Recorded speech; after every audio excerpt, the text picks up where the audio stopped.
ne serait-il pas un propos, serait-il un propos de plus après celui délivré hier à l'esplanade de la Cour suprême? Non. Non. Les deux ne sont pas sur le même registre. Hier, c'était un hommage judiciaire. Le chef de l'ordre, que je suis, parlant au nom de la corporation entière, évoquant la mort d'un confrère, Maître Sow en l'occurrence, évoquer, puis dire, la mort tout court, saluer la mémoire du défunt et magnifier sa vie professionnelle. Évoquer la mémoire d'un avocat décédé n'est pas un exercice académique où l'on ranime les flammes des souvenirs, à moins qu'on en remue les cendres. La mort véritable ne survient qu'au moment où l'on n'est plus vivant, pour penser aux disparus déjà dit. Dans les archives de l'ordre, les livres poussiéreux sont enfouis dans l'ombre des armoires. Des milliers de noms de confrères décédés il y a très longtemps, ils sont sagement rangés, sans que la génération actuelle d'avocats puisse y associer un visage, instruire ou entendre au fond de soi l'écho d'une voix familière. C'est la mort de ceux qui vivent, encore qui entraînent à jamais vers l'oubli, ceux qui partirent avant nous, emportés par l'âge pour les uns, emportés par le destin pour les autres. Méditer sur la finitude du parcours individuel de l'être humain est une question philosophique classique. C'est la question. Faut-il avec Épicure s'accommoder de ne plus craindre ce qui concerne pas les vivants? Puisque, dit-il, quand nous sommes la mort, quand nous sommes, la mort n'est pas là. Et quand la mort est là, c'est nous qui ne sommes plus. Faut-il, comme Sénèque, prendre sagement conscience de la durée de la vie avec la sérénité de celui qui sait que rien ne permet d'échapper au destin? Et pourtant, la mort est un fait qui produit un impact et une onde de choc au-delà du défunt. La mort de l'être humain, tout son entourage, admettre la mort de l'autre, à défaut de la comprendre, c'est faire l'expérience de la perte, c'est faire l'expérience du deuil. La mort fait partie de la vie.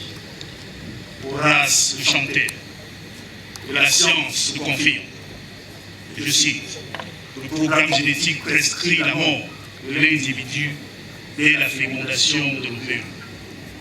Mesdames et messieurs, oui, Sylvain Sow est mort, hélas. C'est mort qui nous a convoqués en ces lieux aujourd'hui. Nous avons décrit hier son parcours académique. Nous avons décrit hier son cheminement professionnel. Le Conseil de l'ordre et le barreau tout entier perdent un avocat éminent, une intelligence raffinée, un esprit vif et alerte. Mesdames et messieurs, marié à Mme Fondan-Mireille, Maître Sow était père de 3 enfants, Adnan, Manuela, Rania. Voulez-vous m'autoriser, Mme Sow, les enfants Sow, vous qui pleurez et pleurez à jamais votre époux et votre père, voulez-vous m'autoriser à vous dire avec respect combien le barreau du Cameroun partage avec vous l'émotion qui vous envahit et la douleur qui vous étreint? Je sais que comme en un film qui serait devenu subitement fou, les images vous assaillent et l'une succède à l'autre sans ordre. Et elle défile sans qu'aucune s'arrête quelques instants pour que vous puissiez la fixer. Certaines de ces images, en ces moments douloureux, Madame Sow, les enfants Sow, certaines de ces images, j'en suis convaincu, apparaissent comme si, dans un raccourci fulgurant, le souvenir de Maître Sow, voulait revoir toute la vie que vous avez passée ensemble. Tous les événements déchirants du 11 au 16 janvier 2020. L'accident de la circulation sur la route de Tchang, le mystère du Curie, et sans doute, certaines de ces images se refusent de laisser le moindre trait dans l'oubli. Veuillez, Madame Sour, veuillez accepter toutes les condoléances du barreau du Cameroun, auxquelles j'associe les miennes. Ces vœux s'adressent également à ma consoeur Guillermine, jeune sœur de Sylvain et veuve d'un confrère. Ces vœux sont également formulés à l'endroit de la mère de Sylvain, maman Hélène, qui, devant le cercueil de son fils, se pose certainement une question. Je l'ai vu, impassible, le visage inexpressif, et pour cause, les douleurs les plus profondes sont muettes.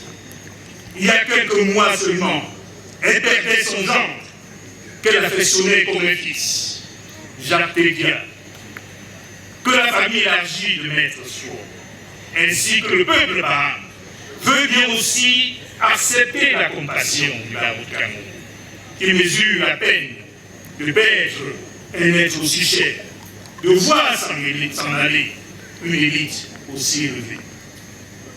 Même si Sylvain ne reviendra plus, jamais. Il est apparu opportun, pour l'histoire à tout le monde, que dans les circonstances de la survenue de son décès, soient élucidées. C'est ainsi que le 17 janvier 2020, avec l'accord unanime du Conseil de l'Ordre, j'ai formulé, au nom du barreau du Cameroun, une plainte auprès du monsieur le procureur général de la Cour d'appel du Centre contre X, sollicitant à l'occasion une autopsie, afin que le cas échéant, des suites soient données aux responsabilités qui pourraient en découler. Cela pour l'histoire. Mesdames et messieurs, Maître Sour Sylvain reposera tout à l'heure dans sa tombe de pierre, où le bruissement de l'air, le cri des oiseaux, l'herbe qui tremble, apportent les bruits les plus légers du monde, et où les clos du village apportent les plus simples bruits de la vie. Nous allons alors verser des larmes, encore des larmes. Toujours pressé, il va vivre tout au long de sa vie une sorte de frénésie. Rapide, il aimait qu'on le comprenne, qu'on comprenne sa pensée à demi-mot, avant même qu'il achève de parler, tant son esprit était toujours en avance sur la parole, sur sa parole. C'est pourquoi, ayant l'avantage, le bonheur et le plaisir de l'avoir côtoyé comme avocat, comme membre du Conseil de l'Ordre, je sais ce que su était sa volonté. Parler de la France, pour laquelle il avait, depuis 2001, prêté serment de consacrer sa vie. Mesdames et messieurs, Maître Sour Sylvain avait la passion de la défense. À ses yeux, celui qui venait vers lui, celui qui venait lui demander de l'assister était toujours présumé avoir raison. Il défendait avec âpreté, avec une force et parfois une ruse redoutable, habile dans la négociation, patient quand il le fallait. Lui qui était l'image de l'impatience, il sacrifiait tout à la défense. La défense, ce n'est pas un mot, ce n'est pas un concept, c'est un exercice qui accompagne quotidiennement les hommes, mais encore la vie sociale et économique.